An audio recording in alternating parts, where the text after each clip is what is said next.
Você sabe que esse movimento que você está observando, para mim, é um profundo mistério da operação do Brasil, né?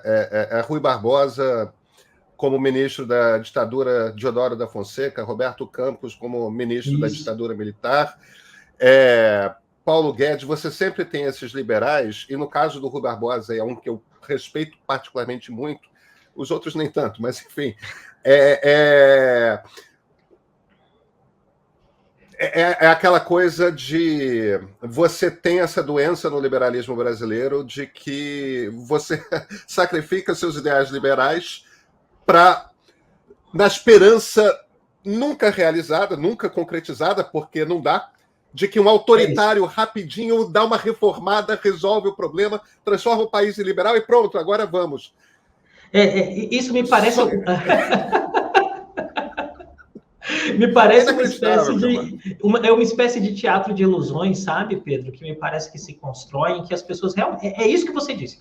As pessoas realmente compram a ideia, elas realmente acham que o melhor caminho para um avanço que construa um espaço de liberdades é pela privação de liberdades.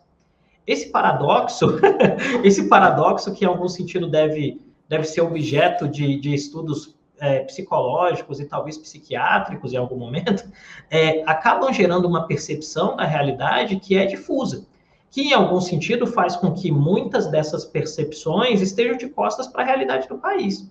Porque, de fato, se a gente for parar para pensar em grandes momentos de melhoria qualitativa da vida das pessoas na história republicana, esses momentos se deram em ambientes de mais liberdade, de liberdade política, inclusive.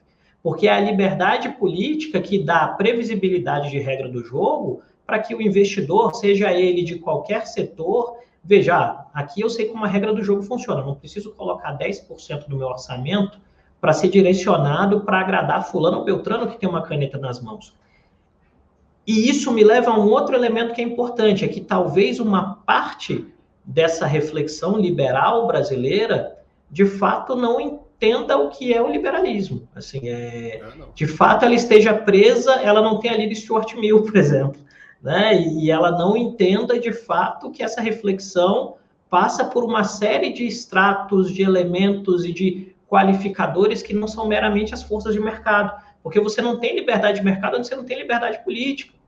Né? Isso é uma correlação direta que está provada, não é por mim, está provada por métricas internacionais. Eu aqui, como casa de análise de risco que eu faço, eu uso essas métricas para dizer para o meu cliente, olha, o risco é esse, tem essa ameaça, tem essa ameaça, tem essa ameaça. Né? Mas, de fato, que talvez seja próprio fruto da forma como nós encaramos o conhecimento, essa determinada preguiça na execução da leitura ou o apego a ideias ultrapassadas acaba criando uma espécie de prisão mental que é muito difícil de ser rompida, né? Se nós formos olhar hoje, pensando em alguns temas que estão em voga, a reflexão do Brasil sobre as questões ambientais, a reflexão do Brasil sobre a própria economia, o Brasil está 30 anos atrasado nessas reflexões, para dizer o mínimo, né? Assim, e isso me parece, aí outro dia eu fiz uma brincadeira assim numa rede social, uma amiga até não entendeu, depois e me deu uma aula de literatura, mas tudo bem, serviu para que eu aprendesse alguma coisa a mais, mas assim,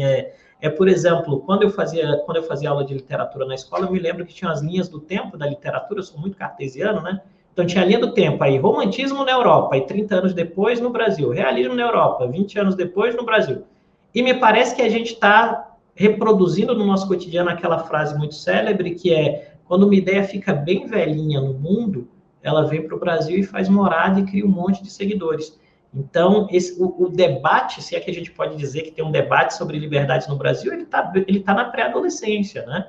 Porque ele ainda não entendeu o quanto que é importante você construir um espaço de tolerância, de aceitação do outro, de acolhimento.